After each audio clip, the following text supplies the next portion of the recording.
जय हिंद, वंदे मातरम। दोस्तों, स्वागत करता हूं आप सभी का आपके अपने परिवार दीक्षित एजुकेशन अड्डा पर। दोस्तों, कैसे हैं आप सब? उम्मीद करता हूं आप सब बढ़िया होंगे और अपनी पढ़ाई को कंटिन्यू कर रहे होंगे। आज हम दोस्तों बात करने वाले हैं दिल्ली पुलिस के प्रीवियस ईयर पेपर को लेकर, यानी कि दोस्तों प्रीवियस ईयर पेपर में आपसे क्या क्या सवाल पूछे गए और दोस्तों उनसे क्या नए सवाल आपसे बन सकते हैं। अगर आपका दिल्ली पुलिस कांस्टेबल का 2023 के अंदर एग्जाम है तो आज की क्लास को आप महत्वपूर्ण क्लास के रूप में नोट करके रखिएगा। 100% आपकी हर शिफ्ट में आज की क्लास से आपको एक एक सवाल देखने को मिलने वाला है। सारे सवाल आपके पैटर्न पर आधारित सवाल यहां पर तैयार किए गए हैं, इनको आप नोट करते चलें। मैं सवाल बताऊंगा जो आपसे पूछा गया और दोस्तों जो व्याख्या दूंगा उससे संबंधित उसको आपको अपनी कॉपी के अंदर वन लाइनर नोट्स के रूप में नोट करके रखना है। 100% आपकी परीक्षा के लिए मोस्ट इंपॉर्टेंट क्लास साबित होगी। हमसे सवाल पूछा गया था कि नेशनल एंटी डोपिंग एजेंसी का मुख्यालय कहां पर स्थित है? मुंबई में स्थित है, नई दिल्ली में स्थित है, मॉन्ट्रियल में स्थित है या न्यूयॉर्क में स्थित है? दोस्तों आपको याद होगा नाडा। ये क्या होता है? National anti doping agency. इसका मुख्यालय दोस्तों आपसे पूछ लिया गया था, तो इसका मुख्यालय स्थित है नई दिल्ली के अंदर। तो आपका ऑप्शन नंबर बी बिल्कुल सही जवाब होगा। ये सवाल तो आपसे पूछ लिया गया। अब दोस्तों आपसे और क्या एक्सपेक्टेड क्वेश्चन बन सकता है? दोस्तों आपको याद होगा वाडा। ये दोस्तों वाडा क्या है? World anti doping agency. ये दोस्तों जैसे कि ये दोस्तों राष्ट्रीय लेवल पर होता है, ये दोस्तों वर्ल्ड लेवल पर होता है वाडा। और इसका मुख्यालय दोस्तों कहां पर स्थित है? इसका मुख्यालय स्थित है मॉन्ट्रियल में। और मॉन्ट्रियल कहां पर स्थित है? कनाडा में स्थित है। ये बातें आपको नोट करनी है और ये सवाल आपका एसएससी सीजीएल में पूछा भी गया है, इसको आप नोट करेंगे। वाडा का मुख्यालय कहां पर स्थित है? मॉन्ट्रियल में स्थित है। अब दोस्तों आपको याद होगा अंतरराष्ट्रीय ओलंपिक संघ, मोस्ट इंपॉर्टेंट सवाल, इसकी स्थापना कब हुई थी? 23 जून 1894 में दोस्तों अंतरराष्ट्रीय ओलंपिक संघ की स्थापना हुई थी। इसीलिए अंतरराष्ट्रीय ओलंपिक संघ अंतरराष्ट्रीय ओलंपिक दिवस कब मनाते हैं? 23 जून को मनाते हैं। ये बात आपको नोट करनी है। और इसका मुख्यालय कहां पर स्थित है? लुसाने। कहां पर स्थित है? लुसाने, स्विट्जरलैंड में इसका मुख्यालय स्थित है अंतरराष्ट्रीय ओलंपिक संघ का। इतनी जानकारी आपको नोट करनी है। अब जल्दी से दोस्तों बताएं, यूएनओ इसका मुख्यालय कहां पर स्थित है? आपको दोस्तों इसका आंसर कमेंट कर बताना है। चलिए बढ़ते हैं अगले क्वेश्चन की ओर। अगला क्वेश्चन हमसे पूछा गया था कि आर्य समाज की स्थापना किसके द्वारा की गई थी? राजा राम मोहन राय, राधाकांत देव, स्वामी दयानंद सरस्वती, आत्माराम पांडुरंग। जितने भी समाज हैं सारे समाज मैं आपको यहां पर नोट करा देता हूं, इससे बाहर आपका एसएससी में सवाल नहीं बनेगा।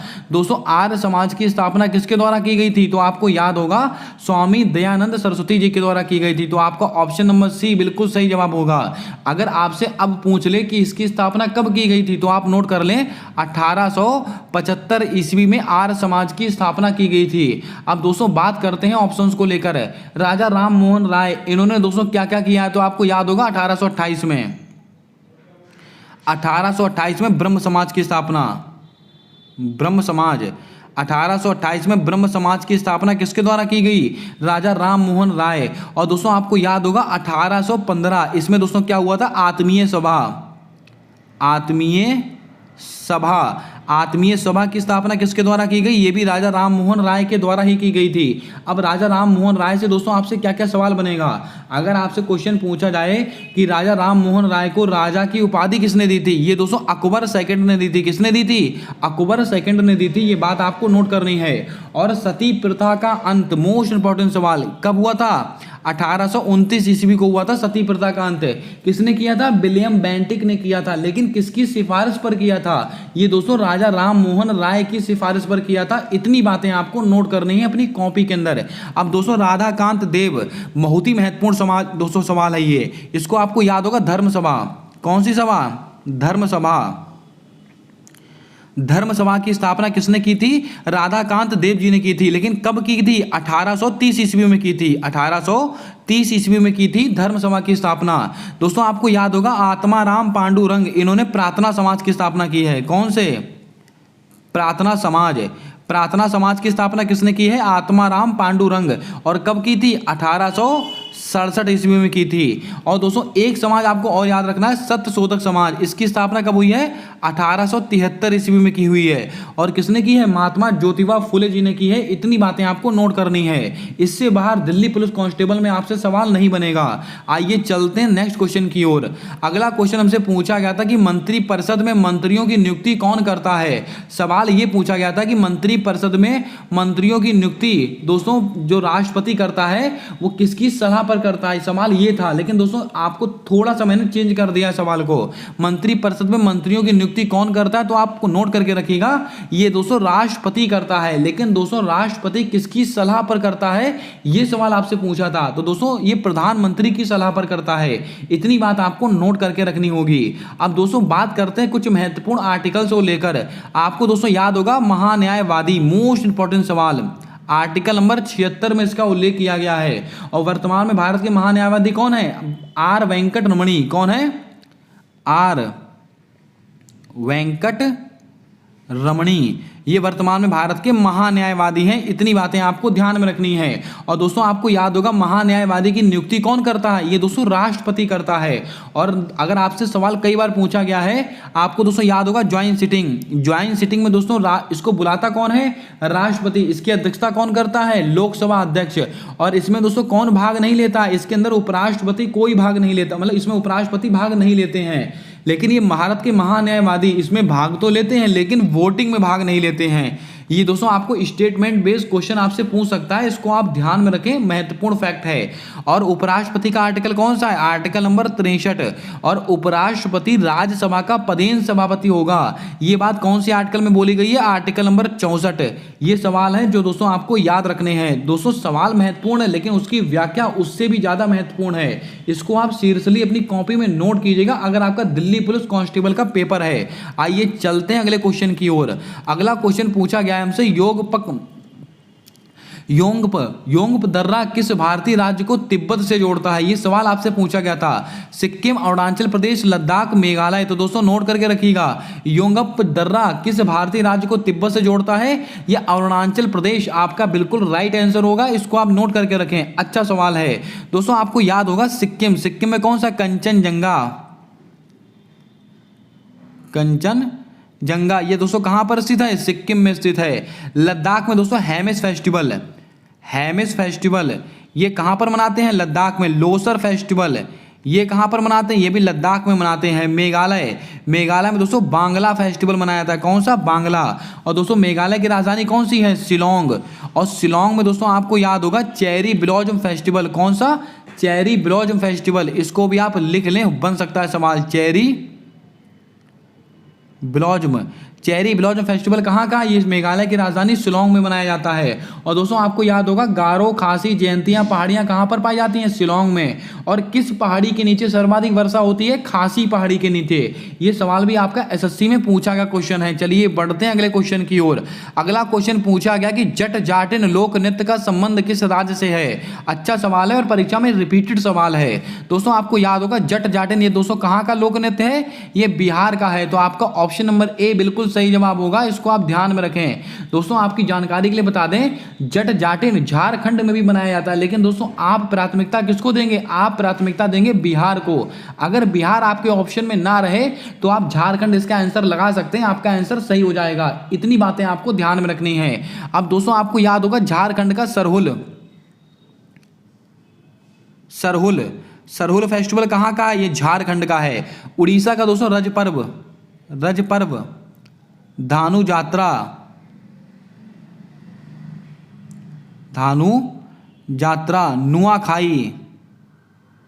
नुआखाई और जगन्नाथ रथ यात्रा। ये सब फेस्टिवल कहाँ के हैं? ये सब फेस्टिवल उड़ीसा के हैं। दोस्तों यकीन मानिए ये सब फेस्टिवल परीक्षा में मोस्ट रिपीटेड फेस्टिवल मैं आपको नोट करा रहा हूं। कर्नाटक का दोस्तों आपको याद होगा, कर्नाटक का दोस्तों कौन सा है? तो दोस्तों आपको कर्नाटक का है, बहुत ही फेमस था, मैंने आपको कई बार नोट भी कराया था। जल्दी से बताएं कर्नाटक का फेस्टिवल। कर्नाटक का दोस्तों एक बहुत ही महत्वपूर्ण फेस्टिवल है। इसका जवाब जल्दी से बताएंगे कमेंट कर आप। मैंने कई बार आपको उस फेस्टिवल को नोट कराया है। आइए चलते हैं नेक्स्ट क्वेश्चन की ओर। अगला क्वेश्चन हमसे पूछा गया कि शैलों की क्रिस्टलीय संरचना सेलों की क्रिस्टलीय संरचना व भौतिक गुणधर्म का अध्ययन क्या कहलाता है? अच्छा सवाल पूछा गया था। न्यूमिस्मेटिक्स कहलाता है, डेंड्रोलॉजी कहलाता है, खनिज विज्ञान कहलाता है, ऑन्कोलॉजी कहलाता है। यानी कि एक सवाल दोस्तों आपसे ऐसा भी पूछा गया था कि दोस्तों किसका अध्ययन क्या कहलाता है, तो अध्ययन पढ़कर जाए, 1 नंबर पक्का होगा आपका। दोस्तों जो सेलों का अध्ययन होता है, यहां पर शैलें गलत लिखा हुआ है, सेलें ऐसे लिखा जाता है, सेलों का अध्ययन। दोस्तों सेलों का अध्ययन यानी कि सेलों की क्रिस्टलीय संरचना और भौतिक गुणधर्म का अध्ययन क्या कहलाता है? ये दोस्तों खनिज विज्ञान कहलाता है। तो आपका ऑप्शन नंबर सी बिल्कुल सही जवाब होगा। अब दोस्तों हमारे सामने 3 से 4 क्वेश्चन लिखे हुए हैं, इनको भी डिस्कस कर लेते हैं। ऑन्कोलॉजी, इसमें क्या होता है? कैंसर का अध्ययन, कैंसर का अध्ययन, कैंसर का अध्ययन दोस्तों इसको क्या कहलाते हैं? ये ऑन्कोलॉजी कहते हैं। और 4 फरवरी को कैंसर डे मनाते हैं, ये बात आपको नोट करनी है। डेंड्रोलॉजी, इसमें दोस्तों पेड़ों का अध्ययन, पेड़ पौधों का अध्ययन। दोस्तों पेड़ों का अध्ययन किसमें होता है? वृक्षों का अध्ययन, डेंड्रोलॉजी के अंतर्गत। न्यूमिस्मेटिक्स, इसके अंदर सिक्कों का अध्ययन होता है। अगर आपसे पूछ ले रहा है सिक्कों का अध्ययन कौन किसके अंदर होता है? न्यूमिस्मेटिक्स के अंदर। दोस्तों आपको याद होगा फलों के अध्ययन को क्या कहते हैं? पोमोलॉजी। फलों के अध्ययन को क्या कहते हैं? पोमोलॉजी कहते हैं। ये बात आपको नोट करनी है। अब दोस्तों आप जल्दी से बताएं, गहराई को मापने के लिए, समुद्र की गहराई को मापने के लिए किस मीटर का प्रयोग करते हैं? ये सवाल अच्छा है, पूछा भी गया। जल्दी से कमेंट कर आपको बताना है। अगर आप क्लास पर पहली बार आए हो तो क्लास को लाइक जरूर कर देना। चैनल पर नए हो तो चैनल को सब्सक्राइब कर बेल वाला आइकन ध्यान से दबा लेना, ताकि आने वाली सारी क्लासेस के अपडेट्स आप तक आसानी से पहुंचते रहें। अगर आपका दिल्ली पुलिस कांस्टेबल के साथ कोई सा भी 1 दिवसीय एग्जाम है, चाहे आप CGL Tier 2, CHSL Tier 2, MTS Tier 2 या दोस्तों स्टेनोग्राफर, CPO, कोई सा भी एग्जाम देने वाले हों, ये क्लास आपकी हर परीक्षा के लिए रामबाण साबित होगी। इसको आप नोट करते चलें। आइए चलते हैं अगले क्वेश्चन की ओर। अगला क्वेश्चन पूछा गया कि सबरीमाला मंदिर निम्नलिखित में से किस राज्य में स्थित है? क्वेश्चन दोस्तों कुछ और था, इसकी लैंग्वेज कुछ और थी, लेकिन एग्जैक्ट आपसे यही पूछा गया था कि सबरीमाला मंदिर किस राज्य में स्थित है। और दोस्तों यकीन मानिए ये सवाल मैंने हर प्रैक्टिस सेट में आपको 20 बार नोट कराया है। दोस्तों सबरीमाला मंदिर कहां पर स्थित है? ये दोस्तों केरल में स्थित है। कहां पर? केरल में स्थित है। और इसमें दोस्तों एक त्योहार मनाया था, मकर विलक्कू।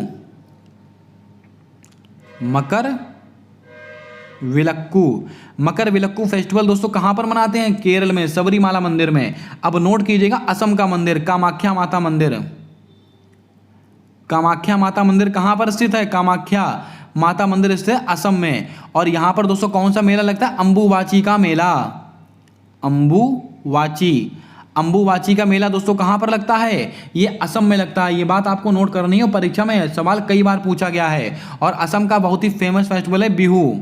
फसल की कटाई के समय दोस्तों बिहू फेस्टिवल मनाया जाता है असम के अंदर। ये सवाल भी आपको नोट करना है। अब दोस्तों बात कर लेते हैं तेलंगाना को लेकर। तेलंगाना में दोस्तों रमप्पा मंदिर ये कहां पर स्थित है? ये तेलंगाना में स्थित है। महाराष्ट्र दोस्तों आपको याद होगा लावणी और तमाशा, ये कहाँ के फेस्टिवल हैं? ये दोस्तों दोनों नृत्य कहाँ के हैं? ये दोनों के दोनों महाराष्ट्र से संबंधित हैं। और दोस्तों आपको याद होगा काला घोड़ा कला महोत्सव, इसका आयोजन कहाँ हुआ है? महाराष्ट्र में हुआ है। इसको आप नोट कर लेना, परीक्षा में सवाल देखने को मिलेगा आपको। आइए बढ़ते हैं नेक्स्ट क्वेश्चन की ओर। मांडू महोत्सव निम्नलिखित में से किस राज्य का महोत्सव है? आपकी परीक्षा में पूछा गया क्वेश्चन। मध्य प्रदेश, आंध्र प्रदेश, तेलंगाना, उड़ीसा। नोट करके रखिएगा, ये मांडू महोत्सव है, ये दोस्तों कहाँ पर है? ये मध्य प्रदेश में सेलिब्रेट किया जाता है। तो आपका ऑप्शन नंबर ए बिल्कुल सही जवाब होगा। और मध्य प्रदेश का दोस्तों खजुराहो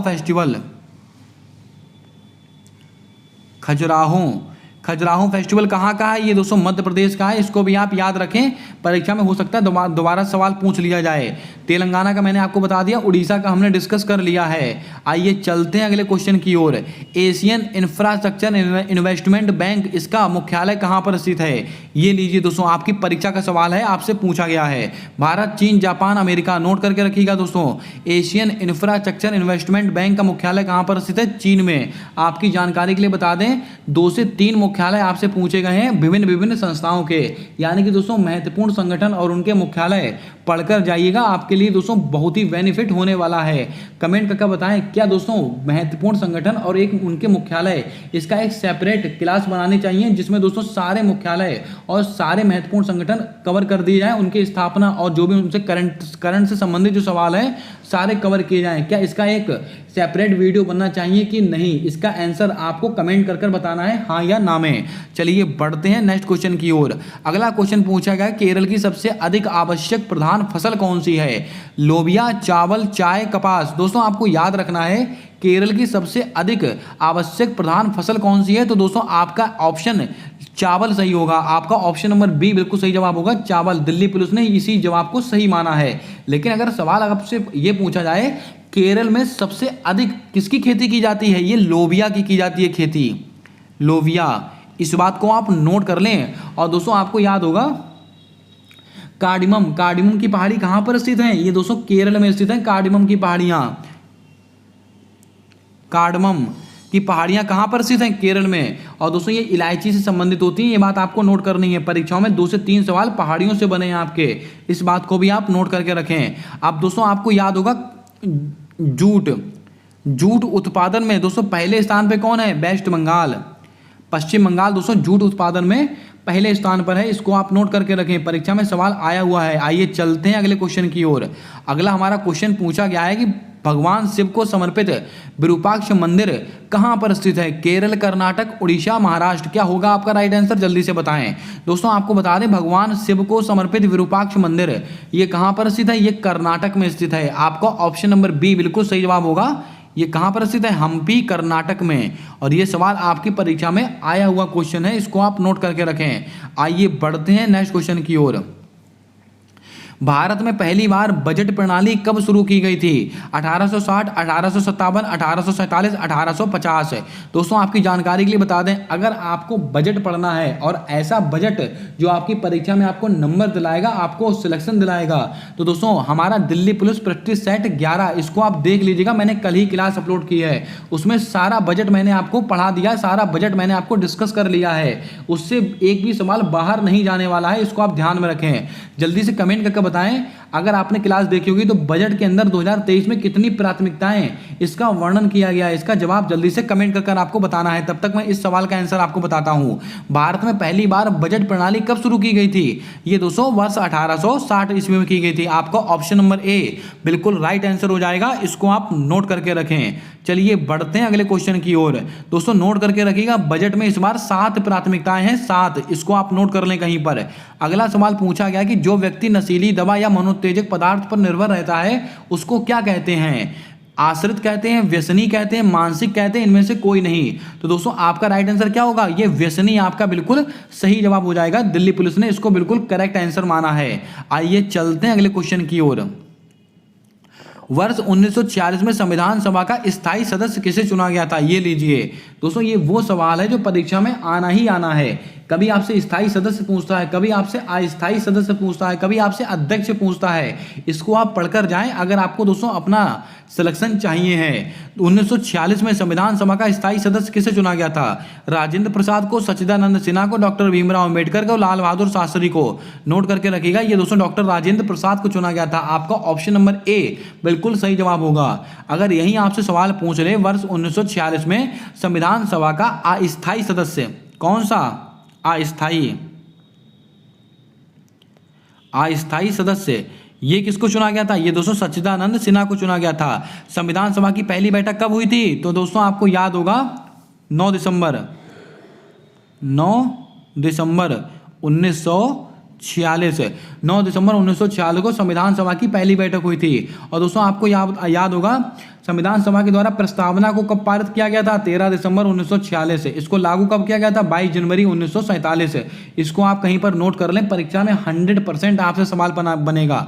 अगला क्वेश्चन, पिट्स इंडिया एक्ट कब पारित किया गया था? 1773, 1765, 1784, 1795। दोस्तों आपको बता दें पिट्स इंडिया एक्ट ये अधिनियम कब पारित किया गया था? ये दोस्तों 1784 ईस्वी में किया गया था। आपका ऑप्शन नंबर सी बिल्कुल सही जवाब होगा, इसको आप नोट करें। अब दोस्तों बात करते हैं पिट्स इंडिया एक्ट, माफ कीजिएगा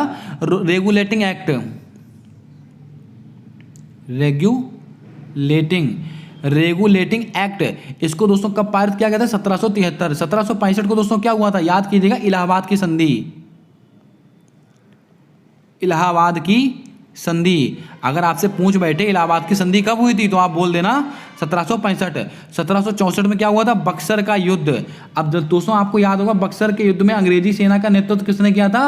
हेक्टर मुनरो ने किया था। किसने किया था? हेक्टर मुनरो ने किया था। ये बात आपको नोट करनी है, परीक्षा में मोस्ट रिपीटेड क्वेश्चन है। अगला क्वेश्चन हमसे पूछा गया, ब्रह्मांड में सर्वाधिक मात्रा में पाए जाने वाला तत्व कौन सा है? Helium, nitrogen, hydrogen, uranium. दोस्तों आपको बता दें ब्रह्मांड में सर्वाधिक मात्रा में पाया जाने वाला तत्व कौन सा है? नोट करके रखिएगा, हाइड्रोजन आपका बिल्कुल सही जवाब होगा। और दोस्तों एक सवाल पूछा जाता है कि सूर्य में सबसे अधिक कौन सी गैस पाई जाती है? एक ऑप्शन में आपको दे देते हैं हीलियम और एक ऑप्शन में आपको दे देता है हाइड्रोजन। लेकिन याद रखिएगा दोस्तों, सूर्य में हीलियम गैस पाई जाती है, लेकिन सबसे अधिक अगर आपसे पूछा जाए सर्वाधिक मात्रा अगर किसकी पूछी जाए तो दोस्तों आपका हाइड्रोजन बिल्कुल सही आंसर होगा। इस बात को आप नोट करके रखना, परीक्षा में कई बार सवाल पूछा गया है। आइए बढ़ते हैं अगले क्वेश्चन की ओर। अलाउद्दीन खिलजी ने मालवा पर कब्जा कब किया था? 1305, 1310, 1315, 1317। आइए दोस्तों बात करते हैं अलाउद्दीन खिलजी को लेकर। जितने सवाल बन सकते हैं सारे सवाल मैं आपको यहीं पर नोट करा देता हूं, इससे बाहर एक सवाल आपसे नहीं बनेगा। अलाउद्दीन खिलजी ने मालवा पर कब्जा कब किया था? 1305 ईस्वी में किया था। तो आपको ऑप्शन नंबर ए बिल्कुल सही जवाब होगा। अब दोस्तों बात करते हैं अलाउद्दीन खिलजी को लेकर। अलाउद्दीन खिलजी, अगर आपसे सवाल पूछे दिल्ली सल्तनत में सबसे प्रभावशाली शासक कौन था तो आप जवाब देंगे अलाउद्दीन खिलजी। दिल्ली खिलजी वंश का संस्थापक कौन था? तो दोस्तों आपको याद रखना खिलजी वंश के जो संस्थापक थे वो जलालुद्दीन खिलजी थे। कौन थे? जलालुद्दीन खिलजी। इसको आप नोट करेंगे, खिलजी वंश के संस्थापक थे ये। दोस्तों अलाउद्दीन खिलजी, इनका वास्तविक नाम क्या था? इनका वास्तविक नाम आपसे पूछ सकता है गुरुशाक। क्या था? गुरुशास इनका दोस्तों वास्तविक नाम था अलाउद्दीन खिलजी का। दोस्तों घराई और चराई टैक्स किसने लगाया था? अलाउद्दीन खिलजी ने। बाजार नियंत्रण प्रणाली किसने लागू की थी? अलाउद्दीन खिलजी ने। यानी कि दोस्तों अलाउद्दीन खिलजी ने सभी पर 50% का टैक्स लगा दिया था। यानी कि दोस्तों टैक्स की जो सीमा थी वो निर्धारित कर दी थी। यानी कि दोस्तों आप जितना कमाई करते हैं उसका 50% टैक्स आपको देना पड़ेगा। दोस्तों आपको याद रखना है दिल्ली में हौज खाना, दिल्ली में हौज खाज। कौन सा दोस्तों? हौज खाज। ये दोस्तों इसकी स्थापना किसने की थी? अलाउद्दीन खिलजी ने। और अलाउद्दीन खिलजी ने अपनी राजधानी किसको बनाया था? सिरी को। किसको बनाया था? सिरी को अपनी राजधानी बनाया था। ये बात आपको नोट करके रखनी है, बहुत ही अच्छा सवाल है। दोस्तों अगर आपसे क्वेश्चन पूछ लिया जाए कि दिल्ली सल्तनत पर सबसे कम समय तक किसने शासन किया था? ये दोस्तों खिलजी वंश ने ही शासन किया था। इसको आप नोट करके रखेंगे। 1290 से 1320 तक। कब से कब तक? 1290 से 1320 तक शासन किया था अलाउद्दीन खिलजी ने। यानी कि दोस्तों खिलजी वंश ने शासन किया था। ये बात आपको नोट करनी है, परीक्षा में कई बार सवाल आपसे पूछा गया है। आइए चलते हैं अगले क्वेश्चन की ओर। आई होप दोस्तों आपको क्लास पसंद आ रही होगी। अगर क्लास पसंद आ रही है तो दिल से लाइक कीजिएगा और बढ़िया सा कमेंट कीजिएगा। एशियाई विकास बैंक यानी कि ADB bank, Asian development bank, इसकी स्थापना किस वर्ष की गई थी? 1960, 1923, 1935, 1966। दोस्तों आपको याद होगा एशियाई विकास बैंक, इसकी स्थापना कब हुई है? वर्ष 1966 ईस्वी में हुई है। आपका ऑप्शन नंबर डी बिल्कुल सही जवाब होगा। इसको आप ध्यान में रखेंगे। इस सवाल को अपने आप से एक बार दोस्तों रीचेक आप जरूर कर लेना, 1966 में हुई है कि 1960 में हुई है। इसको आप अपने आप से एक बार रीचेक जरूर कर लेंगे। अब दोस्तों बात करते हैं ऑप्शंस को लेकर। 1923 में दोस्तों किसकी स्थापना हुई? इंटरपोल, इसको बोलते हैं अंतर्राष्ट्रीय पुलिस संगठन है। इसकी स्थापना कब हुई है? 1923 में। और ये हमारे लिए महत्वपूर्ण क्यों है? क्योंकि दोस्तों इस बार इंटरपोल की 90वीं बैठक, कौन सी? इंटरपोल की 90वीं बैठक दोस्तों हमारे भारत देश में नई दिल्ली में हुई है, इसीलिए हमारे लिए महत्वपूर्ण है। और इंटरपोल का दोस्तों मुख्यालय कहाँ पर स्थित है? लियोन। कहाँ पर स्थित है? लियोन कहाँ पर है? फ्रांस के अंदर है। इसको आप नोट करेंगे। 1935 दोस्तों आपको याद होगा 1934 के अधिनियम से 1935 में आरबीआई की स्थापना हुई थी। आरबीआई 1 अप्रैल 1935 में आरबीआई की स्थापना हुई थी और इसका राष्ट्रीयकरण कब हुआ था? 1 जनवरी 1949 को इसका राष्ट्रीयकरण हुआ था आरबीआई का। ये बात भी आपको नोट कर ली है। आइए चलते हैं अगले क्वेश्चन की ओर। निम्नलिखित में से किस वर्ष नेपाल का संविधान अपनाया गया था? वर्ष 2010, 2015, 2017, 2019। तो नोट करके रखिएगा, 2015 आपका बिल्कुल सही जवाब होगा। इसको आप ध्यान में रखें दोस्तों। नेपाल है यहाँ नेपाल में काठमांडू, नेपाल के काठमांडू, इसमें दोस्तों किसका मुख्यालय स्थित है? शार्क का मुख्यालय दोस्तों कहां पर स्थित है? काठमांडू नेपाल में स्थित है। इसको भी आप नोट करके रखें। अगला क्वेश्चन, अलमाटी बांध निम्नलिखित में से किस राज्य में स्थित है? कर्नाटक, अरुणाचल प्रदेश, मध्य प्रदेश, महाराष्ट्र।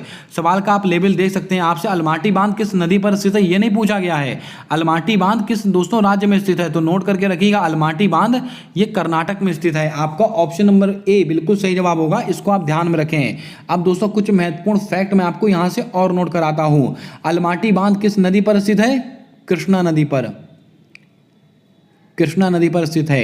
और कृष्णा नदी पर एक बांध और है, नागार्जुन सागर बांध। नागार्जुन सागर बांध, नागार्जुन सागर बांध किस नदी पर स्थित है? ये दोस्तों कृष्णा नदी पर स्थित है। आपको याद होगा टिहरी बांध, टिहरी बांध ये किस नदी पर स्थित है? भागीरथी नदी पर स्थित है, भागीरथी नदी पर स्थित है। दोस्तों आपको याद होगा दोस्तों हीराकुड बांध, कौन सा? हीराकुड, हीराकुड बांध ये दोस्तों महानदी पर स्थित है, महानदी पर स्थित है। इसको भी आप नोट कर लें, परीक्षा में सवाल पूछा गया है। जल्दी से बताएं सतलुज नदी पर कौन सा बांध स्थित है? इसका जवाब आपको कमेंट कर देना है। जितने सवाल मैंने आपको कमेंट करने के लिए बोले सारे सवाल आपको कमेंट कर बताने हैं। उनके आंसर आपको कमेंट में छाप देना है। बादामी किले का निर्माण किस वंश के द्वारा कराया गया था? एक्चुअली में सवाल ये पूछा गया था कि बादामी किले का निर्माण दोस्तों, बादामी किले का निर्माण चालुक्य वंश के किस शासक के द्वारा कराया गया था? सवाल ये पूछा गया है, लेकिन दोस्तों सवाल को थोड़ा सा चेंज मैंने कर दिया है कि बादामी किले का निर्माण किस वंश के शासक वंश के द्वारा कराया गया? ये दोस्तों चालुक्य वंश के द्वारा कराया गया था। और किसके द्वारा कराया गया था? पुलकेशन प्रथम, पुलकेशन फर्स्ट इनके द्वारा कराया गया था। ये बात आपको नोट करनी है, परीक्षा में बन सकता है सवाल। सैयद वंश इसके संस्थापक कौन थे? खिर्ज खां, सैयद वंश के संस्थापक थे खिर्ज खां। और खिलजी वंश के तो मैंने आपको अभी बता दिया, जलालुद्दीन खिलजी। लोधी वंश के संस्थापक कौन थे? बहलोल लोधी। इसको भी आप नोट कर लें, परीक्षा में आ सकते हैं सवाल। चलिए बढ़ते हैं अगले क्वेश्चन की ओर। भारतीय सिनेमा के विकास एवं संवर्धन हेतु कौन सा पुरस्कार दिया जाता है? अर्जुन पुरस्कार, ग्रैमी पुरस्कार, दादा साहेब फाल्के पुरस्कार, ऑस्कर अवार्ड। नोट करके रखिएगा दोस्तों, दादा साहेब फाल्के पुरस्कार दिया जाता है। और दोस्तों पहला दादा साहेब फाल्के पुरस्कार किसको मिला था? देविका रानी को मिला था, देविका रानी को मिला था पहला दादा साहेब फाल्के पुरस्कार। ये बात आपको नोट करनी है। ये दोस्तों भारतीय सिनेमा के विकास एवं संवर्धन के लिए दिया जाता है। अब दोस्तों आपको याद होगा 3 ग्रैमी पुरस्कार जीतने वाले कौन है? रिकी केज। इनका नाम आप नोट कर लें, परीक्षा में आपको नंबर दिलाएगा। रिकी केज 3 ग्रैमी अवार्ड जीतने वाले एकमात्र भारतीय कौन है? रिकी केज। दोस्तों ऑस्कर अवार्ड दोस्तों किसको मिला है? तो दोस्तों आपको याद होगा हमारा दोस्तों सॉन्ग है नाटू नाटू, इसको मिला है ऑस्कर अवार्ड। पिक्चर कौन सी है? RRR, RRR। और MM किरवानी दोस्तों इसके डायरेक्टर हैं। इस बात को आप नोट करें। और ये सवाल SSC में 2 से 3 बार अब तक पूछ चुका है। चलिए बढ़ते हैं अगले क्वेश्चन की ओर। संयुक्त राष्ट्र पर्यावरण कार्यक्रम यानी कि UNEP दोस्तों, संयुक्त राष्ट्र पर्यावरण कार्यक्रम आपने नाम सुना होगा, UNEP संयुक्त राष्ट्र पर्यावरण कार्यक्रम। इसका दोस्तों मुख्यालय आपसे पूछ लिया गया। मैंने आपसे क्या कहा था? 3 से 4 मुख्यालय पूछे गए आपकी परीक्षा में। केन्या में स्थित है, इंग्लैंड में स्थित है, न्यूयॉर्क में स्थित है, वाशिंगटन DC में स्थित है। दोस्तों आपको बता दें इसका मुख्यालय स्थित है केन्या में, नैरोबी केन्या आपने नाम सुना होगा दोस्तों, नैरोबी केन्या। इसकी स्थापना कब हुई थी? 5 जून 1972 को इसकी स्थापना हुई थी। आपको याद होगा, ये सब बातें तो बहुत सिंपल बातें हैं। दोस्तों स्विट्जरलैंड ग्लैंड में किसका मुख्यालय स्थित है? तो दोस्तों आपको याद होगा IUCN और दोस्तों WWF इन दोनों का मुख्यालय कहाँ पर स्थित है? स्विट्जरलैंड ग्लैंड में स्थित है। इसको आप ध्यान में रखें। वाशिंगटन DC में दोस्तों वर्ल्ड बैंक का मुख्यालय स्थित है और IMF इंटरनेशनल मॉनेटरी फंड, इन दोनों का मुख्यालय कहाँ पर स्थित है? Washington DC. इनको आपस में जुड़वा बहनें कहा जाता है और इनकी स्थापना 1944-45 के ब्रेटन वुड्स सम्मेलन में हुई थी। ये बात आपको नोट करनी है। चलिए बढ़ते हैं अगले क्वेश्चन की ओर।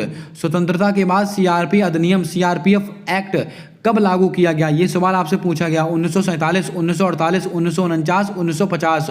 तो नोट करना है, वर्ष 1949 में CRPF एक्ट लागू किया गया था। इसको आप ध्यान में रखें दोस्तों। 50 सवालों में से कम 35 से 40 सवाल ऐसे थे तो दोस्तों आप बहुत ही आसानी से बना सकते हैं। 8 से 10 सवाल ऐसे थे, अगर आपने बहुत डीप स्टडी की होगी तभी आप उन सवालों को अटेम्प्ट कर सकते हैं। आप दोस्तों, आपको क्वेश्चन देखकर दिल्ली पुलिस का लेवल पता लग रहा होगा, किस लेवल के सवाल आपसे पूछे जाते हैं और किस लेवल में आपको तैयारी करनी है। दोस्तों, जिस पोर्शन से सवाल उठाए गए हैं उस पोर्शन को आप 100% तैयार कर जाएं, आपको दोस्तों अपार सफलता मिलने वाली है इन प्रैक्टिस सेट के माध्यम से।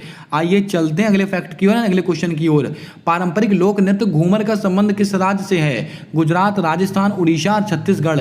दोस्तों आपको याद होगा घूमर कहाँ का लोक नृत्य है? ये दोस्तों राजस्थान का लोक नृत्य है। आपका ऑप्शन नंबर बी बिल्कुल सही जवाब होगा। अब दोस्तों राजस्थान का और दोस्तों सुनिएगा, गरवी,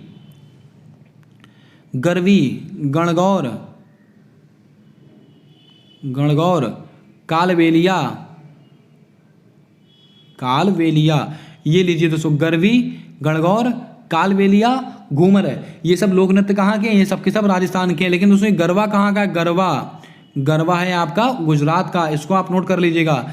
छत्तीसगढ़ का दोस्तों पंथी लोक नृत्य कहाँ का? छत्तीसगढ़। और पंडवानी लोक नृत्य कहाँ का? ये भी छत्तीसगढ़ का है। और दोस्तों आपको याद होगा हरेली, ये कहाँ का? ये भी छत्तीसगढ़ का है। और पंडवानी नृत्य की फेमस कलाकार कौन है? तीजन बाई। ये सवाल परीक्षा में आया हुआ है, इसको आप नोट कर लीजिएगा। आइए बढ़ते हैं अगले क्वेश्चन की ओर। एक क्वेश्चन पूछा गया था कि सेवा राय की पहाड़ियां किस राज्य में स्थित हैं? कर्नाटक, तमिलनाडु, मेघालय, अरुणाचल प्रदेश।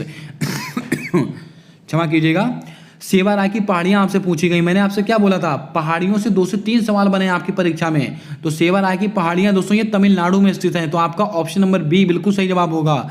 दोस्तों आपको याद होगा, अगर आपसे क्वेश्चन पूछ लिया जाए दक्षिण भारत की सबसे ऊंची चोटी कौन सी है? दक्षिण भारत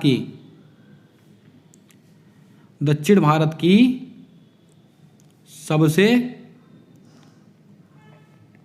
ऊंची चोटी, दक्षिण भारत की सबसे ऊंची चोटी कौन सी है? तो लिखेंगे आप अनाई मुड़ी। ये बात लिख लीजिएगा दोस्तों। आपको दोस्तों कहीं ये सवाल मिलने वाला नहीं है, बहुत ही महत्वपूर्ण सवाल है। दक्षिण भारत की सबसे ऊंची चोटी कौन सी है? अनाई मुड़ी। लेकिन दोस्तों अगर आपसे एक क्वेश्चन यहाँ पर और पूछा जाता है, सबसे दक्षिणी चोटी कौन सी है? सबसे ऊंची दक्षिणी चोटी कौन सी है? ये सवाल भी दोस्तों आपसे कई बार पूछा गया। जल्दी से बताएंगे आप इसका आंसर क्या होने वाला है। आइए चलते हैं अगले क्वेश्चन की ओर।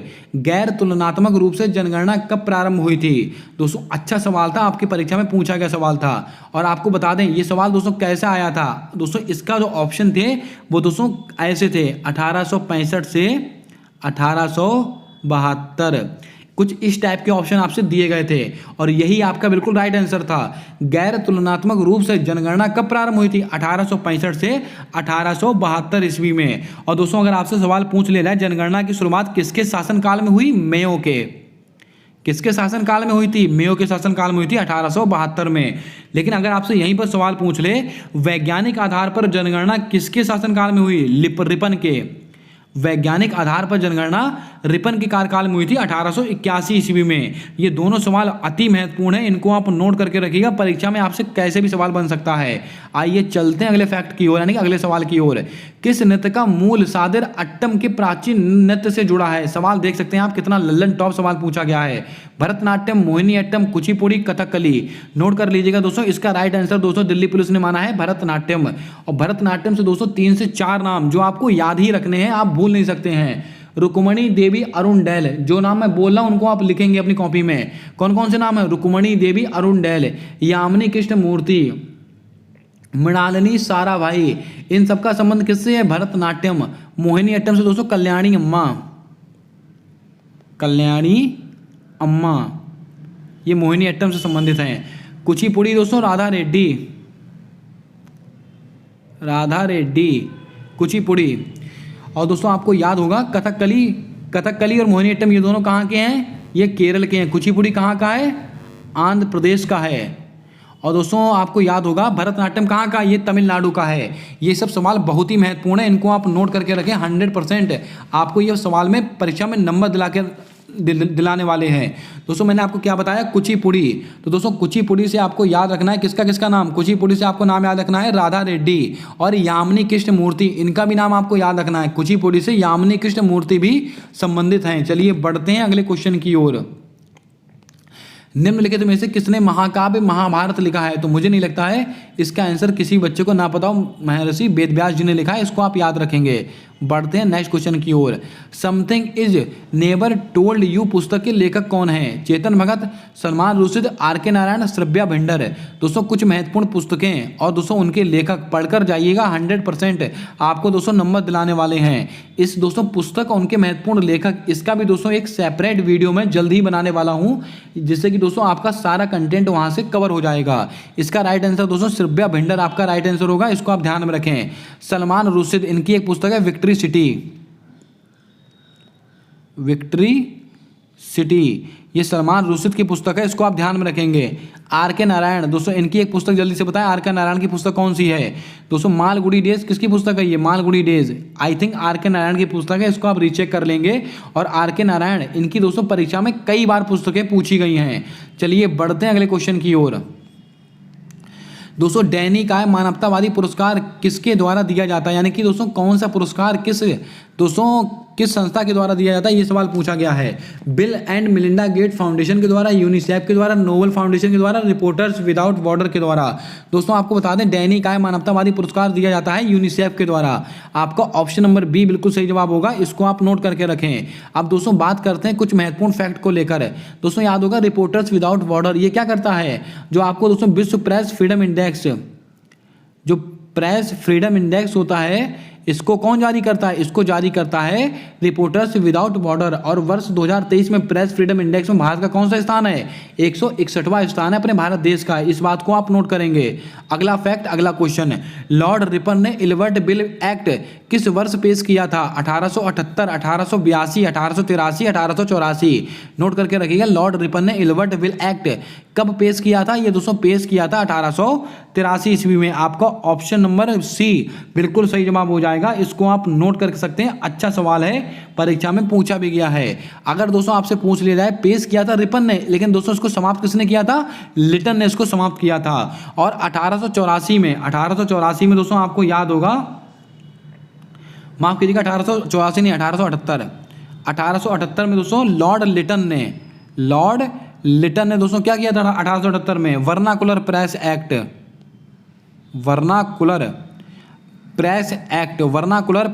एक्ट ये कब का है? वर्ष 1878 का है, लॉर्ड रिपन के द्वारा इसको लाया गया था। और दोस्तों आपको याद होगा समाचार पत्रों का मुक्तिदाता किसको कहते हैं? चार्ल्स मैटकॉफ को कहते हैं, समाचार पत्रों का मुक्तिदाता। चलिए बढ़ते हैं अगले फैक्ट की ओर। मद्रास में होम रूल लीग मूवमेंट की शुरुआत कब हुई थी? तो दोस्तों आपको याद होगा होम रूल लीग मूवमेंट कब शुरू हुआ था? ये वर्ष 1916 में हुआ था। किसके द्वारा? एनी बेसेंट और बाल गंगाधर तिलक के द्वारा। लेकिन दोस्तों सवाल क्या पूछा गया है? एनी बेसेंट ने दोस्तों अपना जो कार्यालय था वो कहाँ बनाया था? मद्रास में। और बाल गंगाधर तिलक जी ने अपना कार्यालय कहाँ बनाया था? पुणे में बनाया था। और दोस्तों इसी होम रूल लीग मूवमेंट के समय में केसरी और मराठा पत्रिका का संपादन किसने किया था? बाल गंगाधर तिलक। और दोस्तों कॉमनवेल्थ और न्यू इंडिया पत्रिका का संपादन किसने किया था? एनी बेसेंट ने, जो कि इंग्लिश भाषा में लिखे हुए थे। ये 4 से 5 सवाल हैं जो आपको याद रखने हैं अगर आपको दोस्तों परीक्षा में पास होना है, अगर आप अपने माँ बाप का सपना पूरा करना है। बात करते हैं 1918, इसको क्या हुआ था दोस्तों? आपको याद होगा खेड़ा आंदोलन। और ये क्यों महत्वपूर्ण है? क्योंकि दोस्तों महात्मा गांधी जी ने पहली बार भूख हड़ताल को अपना दोस्तों हथियार बनाया था दोस्तों जंग के खिलाफ। तो आपसे सवाल पूछा जाएगा कि महात्मा गांधी ने किस आंदोलन में भूख हड़ताल की थी? खेड़ा आंदोलन में। इसको आप नोट करेंगे। 1919 में दोस्तों 2 से 3 चीजें हुई थी। जलियांवाला बाग हत्याकांड 13 अप्रैल 1919 से। और दोस्तों क्या हुआ था?